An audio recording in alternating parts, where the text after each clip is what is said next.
Oherwydd yr eira mawr ar hew, sydd wedi bod yn gyfrifol am hyrio bron i bob gêm gwpan yna mae'r Alban dros y Sul, ni fydda ni yn trafod y gêm fawr rhwng Ross County ac Inverurie Locos a'r Pelwythnos.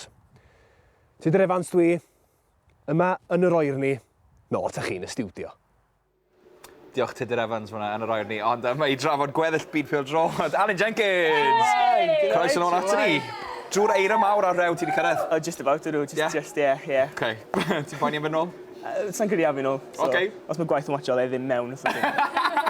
Right, ers i'r ffenest o drosglwydd agor, mae fwy o sôn wedi bod am yr hyfforddwyr, reolwyr yn symud ar chwaraewyr. Mae pobl fel Darren Ferguson i Preston, Alan Irvine i Sheffield Wednesday, a'r gŵr hwn arbennig lot fawr o sôn am Owen Cael.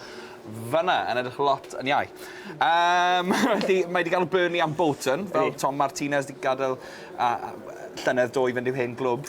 Be ti'n meddwl o'r symudiad yma? It's like quite yn gweld lot o sens yn y fe, really. Dwi ddim wedi symud mlaen i dîm sy'n fwy. Dwi wedi symud a draws mewn ffordd. Achos mae Burnley a Bolton mwy na lai yn yr un sefyllfa. Mae Bolton yn east yn y lig, ond cwbl o gemau mewn llaw. So fi'n credu falle bod bach o sentiment yn y symudiad yma.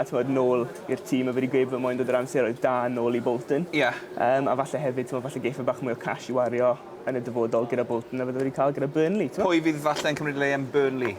Mae sôn am Simon Grayson, fi'n credu. O Leeds, o Leeds, sy'n, mae fe wedi bod yn gwneud yn gret gyda Leeds lenni, symudiad da i Grayson a falle i Burnley hefyd. A mae yna sôn am Paulo Sousa falle yn mynd na. Oes, bydd Swans yn colli reolwr arall. Sori sôn am hwnna. Benny mowr. Gêm anferth yn Old Trafford iddyn nhw penwythnos nesaf, ond mae Leeds wedi profi bod unrhyw un yn gallu ennill yn Old Trafford. Mae United yn cael bach o wobble yn y bryd, ond fi'n credu y peth gyda United yw maen nhw wastad yn cryfhau yn y flwyddyn newydd. Yn anffodus.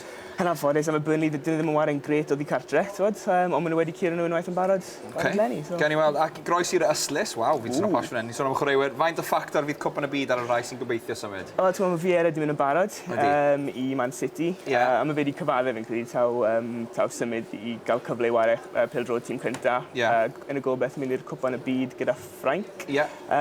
So fi'n credu bod amlwg mae fe yn creu argraff ar y symudiadau sy'n digwydd o ran y chwaraewyr. Lot o gystadleuaeth am le fyna yn Man City. Dos Gareth Barry yna, Stephen Island, Sylvan Petrov yna hefyd. Mae Vieira, fe oedd legend yn ei ddydd gyda Arsenal. So sgeiff Man City hanner y chwaraewr yna. Mae fe'n werth pwynt, mae fel nes i weid. 33 mlwydd oed sydd ddim yn hen o gwbl. I gyfle ola mewn cwpan y byd mewn ddifri, ti'n meddwl? Ie, wrth gwrs, bydd yn 37 erbyn y cwpan byd nesaf, so ti'n edrych falle, i gyfle ola fe. Ond y peth yw, gyda fe'n mynd i Man City nawr, falle bod e'n bydd bach o tan i fola fe, falle gewn ni weld yr hen Vieira nôl. Ie, mae'n profi un yn dydi. Oce, so mae'n mlaen i Lerpwl. Ryan Babel, sydd wedi bod yn wych i Lerpwl. A Dosena, sydd hefyd wedi bod yn gred. Birmingham wedi cynnig 8 am Babel fyna. Dosena wedi mynd i Napoli. Felly, beth ti'n meddwl o'r symudiad yma? Mae Dosena, dos olma. Sorry. Ie, fi'n siŵr bod ti'n bles iawn bod y Dosena wedi mynd a Babel hefyd. Dwi ddim wedi creu argraff mawr i Lerpwl. Sôn falle bod nhw'n mynd i trio gwneud swap gyda Kenwyn Jones. Y Cymro, Kenwyn? Kenwyn Jones. Kenwyn Jones yn ffrason. Ond sôn falle bod Babel yn mynd fel swap i Sunderland a falle bod Kenwyn Jones yn mewn i Lerpwl. Mae Babel yn cael ei le nôl yn y tîm iseldiroedd. Mae Lerpwl yn mynd i drial wneud tyma bach mwy o arian ar y ben 8 miliwn. Wnaeth nhw dal i 12 yn credu amdano fe. So falle cynnig 10 miliwn eithaf, so good riddance to bad rubbish. Right, mwyn esbonion iawn, y gêm oedden ni'n mynd i drafod heddi oedd Lerpwl yn erbyn Spurs, ond mae'r tywydd wedi dyfetha'r joc bach ar ddechrau, rhaglen fel ni'n weld gyda Tudur fyna. Felly, ni'n mynd i drafod Caerlir yn erbyn Ipswich.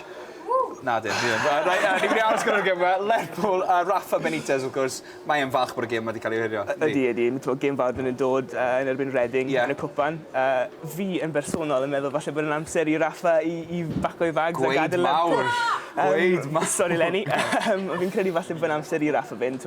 Lerpwl ddim yn cael tymor gret. A falle, fel ti wedi gweld, mae newidiadau hyfforddwyr yn digwydd yn y gêm yn y bryd, a falle nhw sy'n cael y bai ar ddiwedd y dydd. Gewn ni weld. Ac yn gloi iawn, mae rhaid ni sôn am gêm Caerdydd yn erbyn Bryste nos fawrth fyna. Mi fyddai yn y gêm, lot fawr o bwysig o Gaerdydd? Lot fawr o bwysig o Gaerdydd. Dyn nhw ddim wedi cael rhediad da iawn yn ddiweddar, so falle bod nhw'n heiddi fuddugoliaeth. Mi fydd Malcs yna a gweddill criw sgorio, felly yn darlledu yn fyw ar Ysbrydrec nos fawrth. Am y tro, Alan Jenkins! Diolch yn fawr!